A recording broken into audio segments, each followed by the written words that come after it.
hope I've shown that the things that architects are concerned with, the efficient but humane working of buildings, the relationships between buildings to make places, profit, but people before profit, and appearances, because they affect people so basically. All those things society neglects to its desperate peril.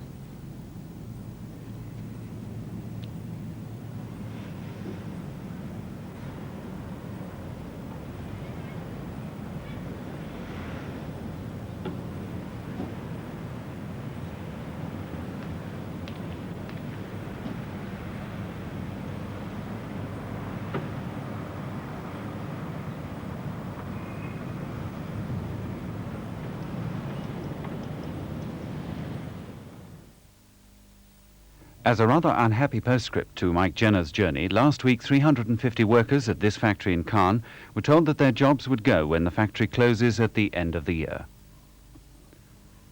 Next week, a week before the local elections, Hugh Scully and an invited audience question the politicians on the issues that will decide the political future of the South East. The battle for the town halls is next Friday at 10:15.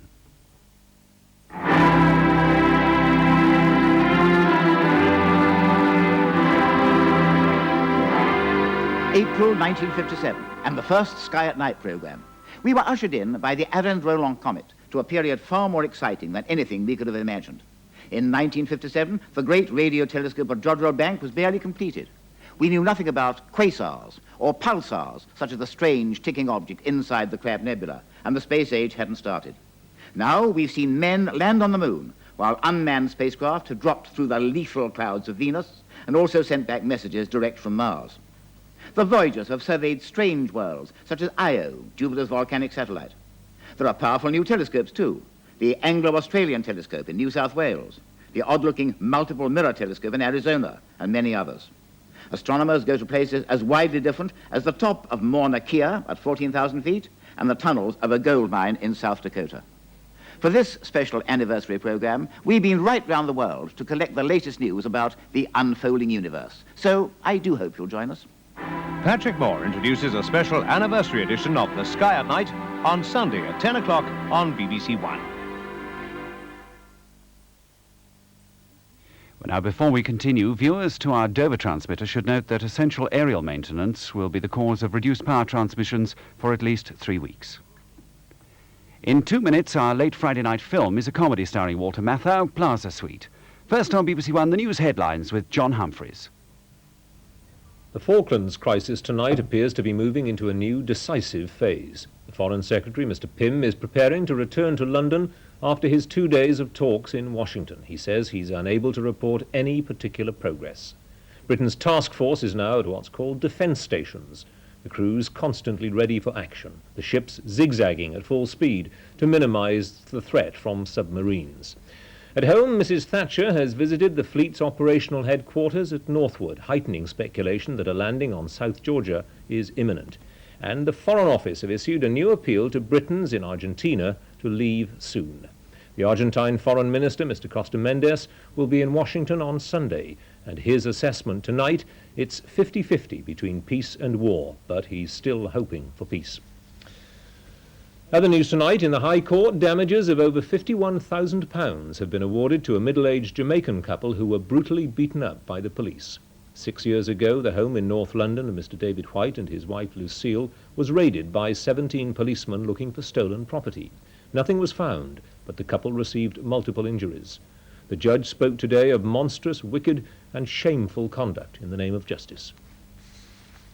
The inflation rate has dropped for the second month running. It fell by just over 0.5% in March to 10.4%, and the Employment Secretary, Mr. Tebbit, says single-figure inflation is now within our grasp. A new pay deal for the civil service has been recommended by an arbitration tribunal. It says all civil servants should get rises averaging just under 6%, but the recommendation is not binding on the government. The IRA's political wing, Provisional Sinn Féin, have announced that they will contest the elections to the new Northern Ireland Assembly expected in the autumn. It'll be the first time they've fought such an election. And one football result tonight in the 4th Division, York beat Crewe 6-0. That's it from me. Good night.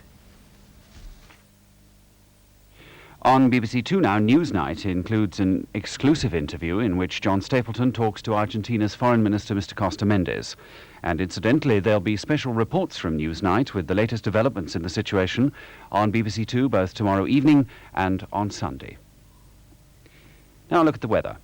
After a cold start with a ground frost in many inland areas, it will be a dry day more or less everywhere with sunny periods, though there is just a chance of an isolated light shower in the extreme southeast of England. Temperatures will be a shade higher than today's, in the range 12 to 15 degrees centigrade, that's 54 to 59 degrees Fahrenheit, though it will be cooler on coasts, particularly the southeast coast, where a fresh northeasterly wind will develop. And that's the weather.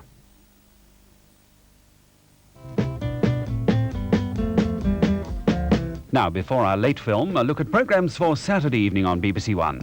At 6:15, the Saturday film, The Great Waldo Pepper, recalls the exciting world of the 1920s air circuses as Robert Redford stars as a daredevil flyer who undertakes a series of spectacular aerial stunts, each one more breathtaking than the one before. At 8 o'clock, Jan Leeming and Terry Wogan will be introducing this year's Eurovision Song Contest from the Harrogate Centre in Yorkshire.